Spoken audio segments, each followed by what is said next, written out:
सुषमा अग्रवाल जी का उपन्यास नया रास्ता, एपिसोड 25। कचहरी का शनिवार और रविवार 2 दिन का अवकाश था। मीनू को मीरापुर गए कई महीने हो गए थे।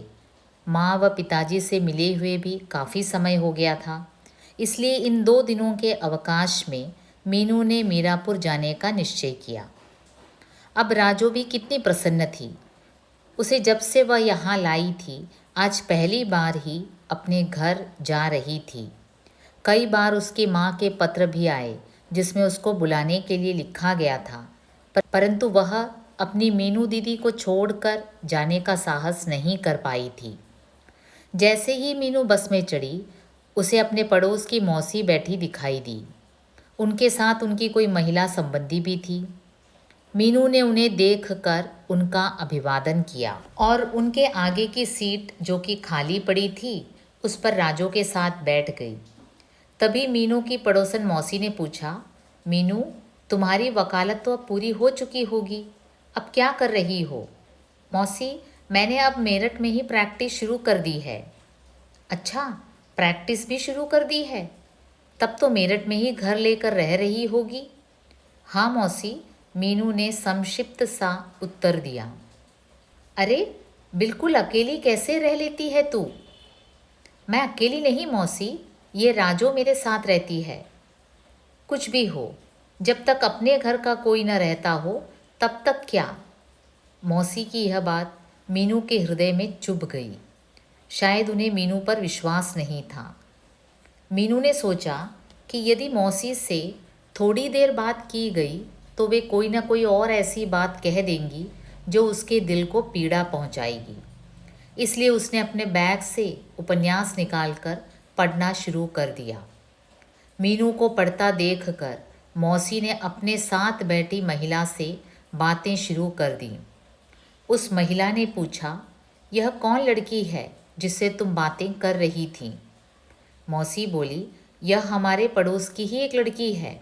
इसके माता पिता ने ऐसा दिमाग खराब किया है इसका कि यह शादी करने को ही तैयार नहीं। मैंने भी इसके लिए एक लड़का बताया था, परंतु इसने मना कर दिया। अच्छा, लड़कियों को इतना सर पर नहीं बिठाना चाहिए, फिर आगे चलकर बहुत परेशानी होती है।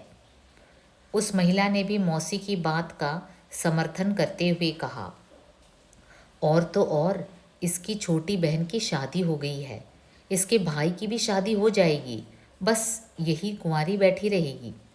उन दोनों की ये बातें मीनू के कानों तक पहुंच रही थी। मौसी की ये शब्द मीनू के हृदय में तीर की भांति चुभ गए। उसकी समझ में नहीं आ रहा था कि क्या समाज में अपनी इच्छा से जीने का किसी भी लड़की का कोई अधिकार नहीं? एक लड़की को अबला जानकर उसे कुएं में धकेलने की कोशिश की जाती है। ये सब कैसे नियम हैं समाज के? मीनू का हृदय ये सब बातें सुनकर रो पड़ा। मौसी की बातें जारी रहीं। वे बोली, इसके माता पिता को देखो, जवान लड़की को अकेली ही मेरठ छोड़ रखा है। बताओ, आजकल के ज़माने में जवान लड़कियों को अपने से अलग रखा जाता है क्या? उनकी बात का समर्थन करते हुए वह महिला बोली, कहाँ जी, कल के दिन कोई नीच ऊंच हो गई तो जिंदगी भर के लिए मुंह काला हो जाएगा। उनकी बातें सुनकर मीनू को लगा कि उन दोनों की बातों का कड़ा जवाब देकर उनके मुंह बंद कर दें, परंतु मीनू सभ्य व सुशील लड़की थी। वह बस में बैठकर इस तरह की लड़ाई नहीं करना चाहती थी, इसलिए ये सब बातें उसने जहर की तरह पी ली। मीनू ने अपने ऊपर बहुत संयम रखने की कोशिश की, परंतु उसका हृदय इन सब बातों से बेचैन हो रहा था। वह समझ नहीं पा रही थी कि हमारे समाज में स्त्री व पुरुष में इतना भेद क्यों। यदि कोई लड़का अकेला रहता है तो समाज उस पर उंगलियां नहीं उठाता, चाहे वह कितना ही अपराध क्यों न करता हो। परंतु एक लड़की, चाहे वह कितना ही संयमशील जीवन क्यों न व्यतीत करती हो, फिर भी समाज उस पर दोषारोपण करता है। अभी वह इन विचारधाराओं में तल्लीन थी कि बस मीरापुर के बस स्टेशन पर आकर रुक गई।